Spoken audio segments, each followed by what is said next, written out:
Isaac and Abimelech. 26 There was a famine in the land, besides the first famine that was in the days of Abraham. And Isaac went to Abimelech king of the Philistines in Gerar. 2 Then the Lord appeared to him, and said, Do not go down to Egypt. Live in the land of which I shall tell you. 3 Dwell in this land, and I will be with you and bless you. For to you and your descendants I give all these lands, and I will perform the oath which I swore to Abraham your father. 4 And I will make your descendants multiply as the stars of heaven. I will give to your descendants all these lands, and in your seed all the nations of the earth shall be blessed. 5 Because Abraham obeyed my voice, and kept my charge, my commandments, my statutes, and my laws.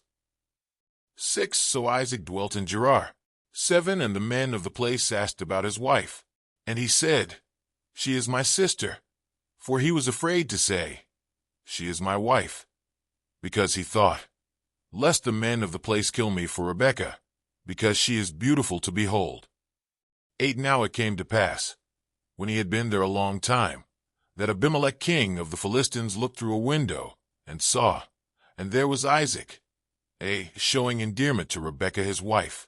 9 Then Abimelech called Isaac and said, Quite obviously she is your wife. So how could you say, She is my sister? Isaac said to him, Because I said, Lest I die on account of her. 10 And Abimelech said, What is this you have done to us? One of the people might soon have lain with your wife, and you would have brought guilt on us.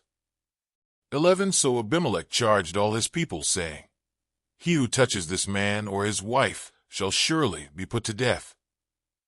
12 Then Isaac sowed in that land, and reaped in the same year 100-fold, and the Lord blessed him. 13 The man began to prosper, and continued prospering until he became very prosperous. 14 For he had possessions of flocks and possessions of herds, and a great number of servants. So the Philistines envied him. 15 Now the Philistines had stopped up all the wells which his father's servants had dug in the days of Abraham his father, and they had filled them with earth. 16 And Abimelech said to Isaac, Go away from us, for you are much mightier than we. 17 Then Isaac departed from there, and pitched his tent in the valley of Gerar, and dwelt there. 18 And Isaac dug again the wells of water, which they had dug in the days of Abraham his father, for the Philistines had stopped them up after the death of Abraham. He called them by the names which his father had called them. 19 Also Isaac's servants dug in the valley, and found a well of running water there. 20 But the herdsmen of Gerar quarreled with Isaac's herdsmen, saying, The water is ours.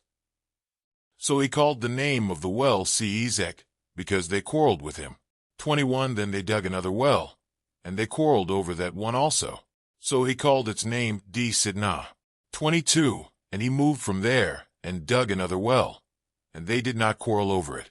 So he called its name Rehoboth, because he said, For now the Lord has made room for us, and we shall be fruitful in the land. 23 Then he went up from there to Beersheba. 24 And the Lord appeared to him the same night, and said, I am the God of your father Abraham. Do not fear, for I am with you. I will bless you and multiply your descendants for my servant Abraham's sake. 25 So he built an altar there, and called on the name of the Lord, and he pitched his tent there, and there Isaac's servants dug a well. 26 Then Abimelech came to him from Gerar with Ahuzzath, one of his friends, and Phicol the commander of his army. 27 And Isaac said to them, Why have you come to me, since you hate me, and have sent me away from you? 28 But they said, We have certainly seen that the Lord is with you. So we said, Let there now be an oath between us, between you and us, and let us make a covenant with you. 29 That you will do us no harm, since we have not touched you, and since we have done nothing to you but good, and have sent you away in peace. You are now the blessed of the Lord. 30 So he made them a feast, and they ate and drank. 31 Then they arose early in the morning, and swore an oath with one another, and Isaac sent them away, and they departed from him in peace. 32 It came to pass the same day that Isaac's servants came, and told him about the well which they had dug, and said to him, We have found water. 33 so he called it Sheba. Therefore the name of the city is Beersheba to this day. 34. When Esau was 40 years old, he took as wives Judith the daughter of Beri the Hittite, and Basemath the daughter of Elon the Hittite. 35. And they were a grief of mind to Isaac and Rebekah.